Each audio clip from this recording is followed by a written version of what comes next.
Hello, good morning students. Welcome to my channel. Today in this class we are going to read chapter 8 of unit 7 around the world in 80 days. 80 दिनों में पूरी दुनिया की सैर. There is one warm up exercise. Look at the political map of the world. World के संसार के political map को देखिए.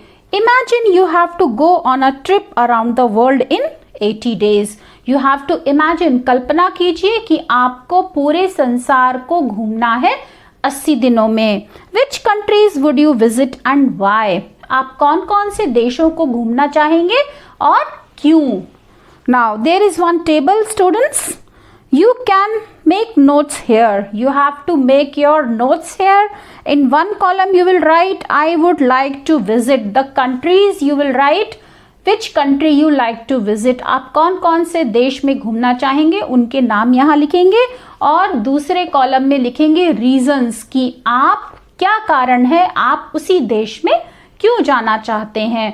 So do this warm up exercise. Now let's start the chapter. This is an extract from Around the World in 80 Days, a classic adventure novel written by French writer Jules Verne. It was published in 1873. ये उस novel के अंश हैं जिसका नाम है around the world in 80 days. एक उत्कृष्ट साहसी नॉवल है जिसे फ्रेंच राइटर जूल्स वॉर्न ने लिखा है और ये 1873 में पब्लिश हुई थी. द स्टोरी सो फार, अब तक की कहानी. The story begins on 2 October 1872 in England. कहानी 2 अक्टूबर 1872 को इंग्लैंड में शुरू होती है. A wealthy Englishman called Phileas Fogg who leads a lonely life. एक समृद्ध इंग्लिशमैन जिसका नाम था फिलियस फॉग, वो एकांकी जीवन जीता था या वो अकेला था. And his French manservant Jean Passepartout are at the Reform Club discussing the Bank of England robbery in which 55,000 pounds were stolen.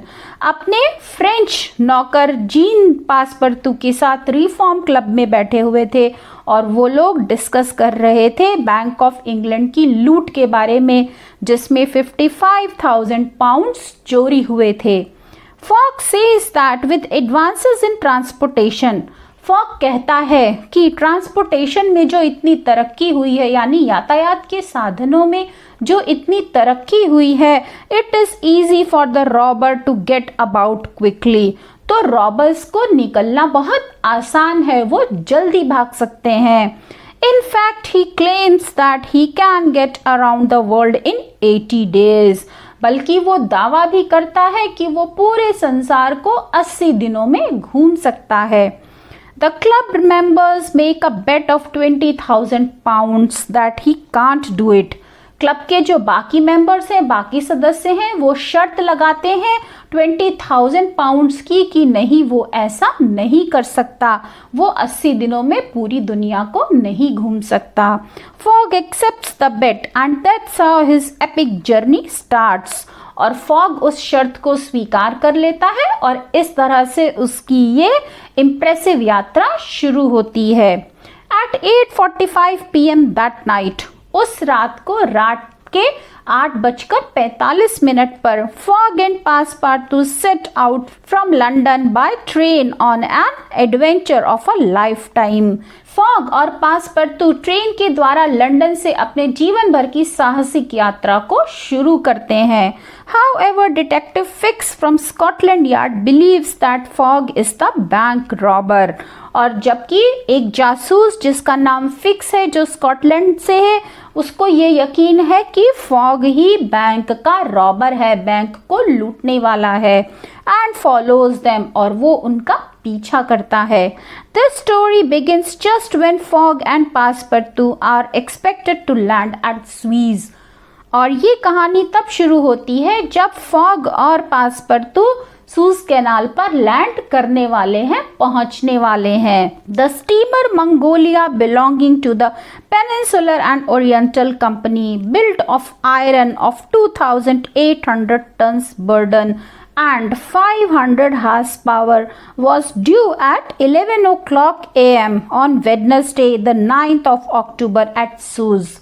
9 अक्टूबर को वेडनेसडे का दिन है। 11 बजे सूज पर मंगोलिया स्टीमर पहुंचने वाला है जो पेनिनसुलर और ओरिएंटल कंपनी का है। लोहे का बना हुआ है। 2800 टन उसका भार है, उसका वजन है और उसमें 500 हार्स पावर का इंजन है। The Mongolia plied regularly between Brindisi and Bombay via the Suez Canal। और मंगोलिया लगातार काम करता है ब्रिंसी और बॉम्बे के बीच में, सूज कैनाल से होते हुए वो बराबर आता जाता रहता है। And one of the fastest steamers belonging to the company, और ये उस कंपनी का सबसे तेज चलने वाला स्टीमर है। Always making more than 10 knots an hour between Brindisi and Suez। हमेशा उसकी जो स्पीड होती है वो 10 नॉट्स प्रति घंटे की होती है ब्रिंदसी और सूज के बीच में। And 9.5 between shoes and Bombay, और सूज और बॉम्बे के बीच में उसकी रफ्तार 9.5 नॉट्स पर आवर होती है। 2 men were promenading up and down. 2 लोग लगातार ऊपर नीचे टहल रहे थे। Down the wharves among the crowd of natives. कहाँ पर टहल रहे थे? घाट पर, जहाँ पर वहाँ के रहने वाले लोकल लोग भी थे। And strangers who were sojourning at this once straggling village, और कुछ बाहर के लोग भी थे, अजनबी भी थे, वो परदेसी जो इस पिछड़े हुए गांव में आकर बसे हुए थे। Now thanks to the enterprise of M. Lesseps, a fast growing town, वो दोनों इस उभरते हुए शहर को जिसे एम लेसेप्स ने बनाया है। एम लेसेप्स कौन है? जिन्होंने सूज कैनाल को भी डेवलप किया है, उनको थैंक यू करते हैं, उनका धन्यवाद देते हैं। One was the British consul at Suez, उनमें से एक जो था वो ब्रिटिश काउंसिल था जो सूज पर तैनात था। Who despite the prophecies of the English government, जो इंग्लिश गवर्नमेंट की भविष्यवाणी के बावजूद, and the unfavourable predictions of Stephens, और स्टीफेंस के प्रतिकूल भविष्यवाणी के बावजूद, was in the habit of seeing from his office window, उसके बावजूद उसे अपने ऑफिस के खिड़की से बाहर देखने की आदत थी। English ships daily passing to and fro on the great canal, English ships रोज ही उस कैनाल पे आते जाते रहते थे। By which the old round about route from England to India by the Cape of Good Hope was abridged by at least a half, जिसकी वजह से इंग्लैंड और इंडिया के बीच में जो रास्ता था, गोल चक्कर मार्ग था, Cape of Good Hope, Cape of Good Hope south of Cape Town है, वहां से रास्ते को लगभग आधा कर देता है। The other was a small, और जो दूसरा आदमी था वो कैसा था? वो छोटा था। स्लाइट बिल्ट पर्सोनेज, श्रेष्ठ व्यक्ति था लेकिन मामूली सा दिखता था। With a nervous intelligent face, और जिसका जो बुद्धिमान चेहरा था वो कैसा दिखता था? बेचैन दिख रहा था। And bright eyes peering out from under eyebrows, और उसकी चमकदार आंखें आईब्रोज के नीचे से झांक रही थी। विच ही वॉज इंसेंटली ट्विचिंग, जिसको वो लगातार हिला रहा था या झपक रहा था। He was just now manifesting unmistakable signs of impatience, और वो impatience के यानी बेचैनी के चिन्हों को लगातार प्रकट कर रहा था। Means he was very nervous that time, nervously pacing up and down, और बहुत ही बेसब्री से परेशान होकर ऊपर और नीचे कर रहा था, चल रहा था। And unable to stand still for a movement, और वो इतना बेचैन था कि कुछ क्षणों के लिए भी स्थिर नहीं खड़ा हो सकता था। दिस वॉज फिक्स, ये कौन था? ये फिक्स था। One of the detectives who had been dispatched from England in search of the bank robber, जासूसों में से एक था फिक्स, जिसे इंग्लैंड से भेजा गया था उस बैंक के लुटेरे की खोज करने के लिए। It was his task to narrowly watch every passenger who arrived at Suez, और उसका काम था कि हर कोई यात्री जो सूज पर आता है उसका वो बारीकी से मुआयना करे। and to follow up all who seemed to be suspicious characters, और जो भी संदेह वाला व्यक्ति लगे उन सबका वो पीछा करे, और bore a resemblance to the description of the criminal, criminal का जो डिस्क्रिप्शन उसके पास था which he had received 2 days before from the police headquarters at London, जो उसे 2 दिन पहले ही लंदन पुलिस हेडक्वार्टर से मिला था। The detective was evidently inspired by the hope of obtaining the splendid reward, और वो जो डिटेक्टिव था, जासूस था, वो स्पष्ट रूप से प्रेरित था एक शानदार इनाम पाने के लिए, which would be the prize of success, जो उसकी जीत का इनाम होगा, and awaited with a feverish impatience, और बहुत ही बेचैन होकर के वो अधीरता से इंतजार कर रहा था। Easy to understand the arrival of the steamer Mongolia, और स्टीमर मंगोलिया के पहुंचने का वो वेट कर रहा था। So you say, counsel, asked he for the 20th time, उसने काउंसिल से ये 20वीं बार पूछा, that this steamer is never behind time, क्या ये स्टीमर कभी भी समय से देर नहीं करता या समय से देर से नहीं पहुंचता? No, Mr. Fix, replied the counsel, नहीं मिस्टर फिक्स, काउंसिल ने उत्तर दिया। She was bespoken yesterday at Port Said, वो कल ही पोर्ट पर आया था। And the rest of the way is of no account to such a craft, बाकी के रास्ते का इस तरह के शिल्प से कोई लेना देना नहीं है, उसका कोई हिसाब नहीं है।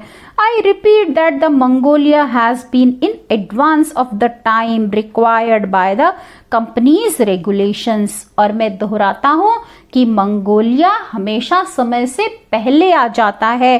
कंपनी के नियमों के अनुसार जो समय तय किया गया है, मंगोलिया हमेशा उससे पहले पहुंचता है। And gain the prize rewarded for excess of speed, और उसे अपनी ज्यादा स्पीड के लिए इनाम भी मिला है। Does she come directly from Brindisi, क्या वो ब्रिंदसी से सीधे आती है? Directly from Brindisi she takes on the Indian mails there, सीधे ब्रिंदसी से वहां से वो इंडियन मेल्स भारतीय डाक लेती है। And she left there Saturday at 5 PM, और वहां से वो सैटरडे को शाम के 5 बजे चली थी। हैव पेशेंस मिस्टर फिक्स, धैर्य रखो mister Fix. She will not be late, वो लेट नहीं होगी। But really I don't see how from the description you have you will be able to recognize your man, लेकिन really मैं बहुत हैरान हूँ कि जो वर्णन तुम्हारे पास उस आदमी का है, उसकी सहायता से तुम उसे कैसे पहचान लोगे। Even if he is on board the Mongolia, यद्यपि वो मंगोलिया पे हो, मंगोलिया स्टीमर पे हो, फिर भी उस डिस्क्रिप्शन की सहायता से तुम उसे कैसे पहचान लोगे। A man rather feels the presence of these fellows, counsel, एक आदमी इन लोगों की उपस्थिति को महसूस कर सकता है, कौंसिल, फिक्स ने रिप्लाई किया। देन रिकॉग्नाइजेस देम, और फिर उन्हें पहचान भी लेता है। You must have a scent for them and a scent is like a sixth sense, तुम्हारे पास जरूर उनकी खुशबू होगी, और खुशबू कैसी होती है? वो एक सिक्स्थ सेंस की तरह होती है, छठी इंद्रिय की तरह होती है। Which combines hearing, seeing and smelling, जिसमें देखना, सुनना और स्मेल करना यानी सूंघना शामिल होता है। I have arrested more than one of these gentlemen in my time, मैंने अपने समय में ऐसे एक से ज्यादा लोगों को गिरफ्तार किया है। And if my thief is on board, और यदि वो चोर जहाज पर है, I'll answer for it, तो मैं उसका उत्तर दूंगा। He'll not slip through my fingers, वो मेरी उंगलियों से या वो मेरे हाथों से बच नहीं सकता। I hope so, Mr. Fix, for it was a heavy robbery, मैं ऐसा उम्मीद करता हूँ मिस्टर फिक्स, क्योंकि ये बहुत बड़ी लूट है। अब मैग्निफिसेंट रॉबरी, काउंसिल, एक शानदार लूट है, काउंसिल। 55,000 पाउंड्स, 55,000 पाउंड्स की ये लूट है। We don't often have such windfalls, हमने तो इतनी उम्मीद भी नहीं की थी, कभी इतने पैसों की उम्मीद भी नहीं की थी। Burglars are getting to be so contemptible nowadays. Burglars means चोर. चोर आजकल बहुत घिनौने होते जा रहे हैं. A fellow gets hung for a handful of shillings. एक आदमी को कुछ मुट्ठी भर शिलिंग्स के लिए लटका दिया जाता है. शिलिंग होती है 1/20 part of a pound. Pound का 20वां हिस्सा होती है एक शिलिंग. तो कुछ शिलिंग्स के लिए ही लोगों को लटका दिया जाता है. Mister fix said the council. Council ने कहा, mister fix, I like your way of talking. मुझे तुम्हारे बात करने का तरीका पसंद है. And hope you will succeed. और मुझे उम्मीद है कि तुम जरूर सफल होगे. But I fear you will find it far from easy. लेकिन मुझे डर है कि जितना आसान तुम समझ रहे हो ये उससे कहीं दूर है. मतलब ये इससे कहीं मुश्किल है. डोंट यू सी, क्या तुम्हें नहीं दिखता? The description which you have there has a singular resemblance to an honest man. क्या तुम्हें नहीं लगता कि जो डिस्क्रिप्शन, जो वर्णन उस आदमी का तुम्हारे पास है वो बिल्कुल एक ऑनेस्ट, ईमानदार आदमी की तरह दिख रहा है. Counsel, remarked the detective dogmatically, great robbers always resemble honest folks. और डिटेक्टिव रिमार्क करता है काउंसिल को कि ग्रेट रॉबर्स यानी जो बड़े लुटेरे होते हैं वो हमेशा ईमानदार लोगों की तरह ही दिखते हैं. Fellows who have rascally faces have only one course to take and that is to remain honest. और वो लोग जिनके चेहरे शैतान वाले दिखते हैं उनके पास एक ही काम होता है कि वो हमेशा ईमानदार रहते हैं. Otherwise they would be arrested offhand. नहीं तो उन्हें हाथों हाथ गिरफ्तार कर लिया जाएगा. The artistic thing is to unmask honest countenances. और कलात्मक तो ये है कि आप ईमानदार चेहरे को बेनकाब करें. It's no light task. ये कोई हल्का काम नहीं है. I admit but a real art. मैं मानता हूं ये वास्तविक कला है. Mister Fix evidently was not wanting in a tinge of self conceit. Mister Fix खुद पर घमंड नहीं करना चाहते थे. Little by little the scene on the quay became more animated. धीरे धीरे, क्वे मीन्स जहां पर शिप्स या बोट्स आकर खड़ी होती हैं, तो धीरे धीरे उस घाट का जो दृश्य था वो बहुत सजीव होता जा रहा था. सजीव कैसे? सेलर्स ऑफ वेरियस नेशंस, अलग अलग राष्ट्रों के नाविक वहां पर थे. मर्चेंट्स, व्यापारी थे. शिप ब्रोकर्स, जहाज के दलाल. पोर्टर्स, पोर्टर्स मतलब जो बोझ उठाते हैं. फेलास, फेलास कहते हैं एग्रीकल्चरल लेबरर्स को जो खेतों में मजदूरी का काम करते हैं. तो फेलास थे. बस्टल टू एंड फ्रो, आगे पीछे हलचल कर रहे थे. As if the steamer was immediately expected, जैसे कि स्टीमर बिल्कुल आने ही वाला था. The weather was clear and slightly chilly. आसमान बिल्कुल साफ था लेकिन हल्की ठंड थी. The minarets of the town loomed above the houses in the pale rays of the sun. सूर्य की रोशनी से शहर की मीनारों का पीलापन घरों पर छाया हुआ था. A jetty pier some 2000 yards along extended into the roadstead. और घाट घाट वहां पे जो घाट थे वो लगभग 2000 यार्ड्स तक फैले हुए थे. एक्सटेंडेड इनटू द रोडसेट मतलब वो एरिया जो प्रोटेक्टेड होता है शोर के आसपास, लंगरगाह जिसे कहते हैं.